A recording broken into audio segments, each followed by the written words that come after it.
Duhet ta keni të gjithë në banesë bima që sjell pasuri në shtëpi.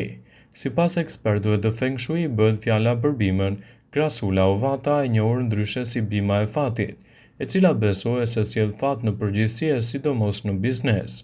Bima me gjelbërim të përhershëm sjell gjithashtu shëndet dhe bollëk së bashku me prosperitetin.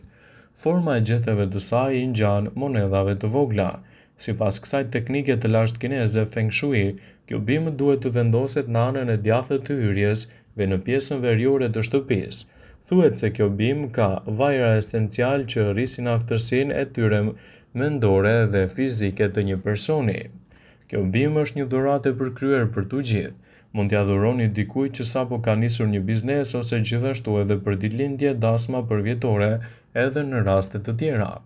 Sipas Feng Shui, kjo bimë cilësohet si bima e fatit në pasuri dhe mund të sjellë edhe prosperitet në të ardhurat tuaja.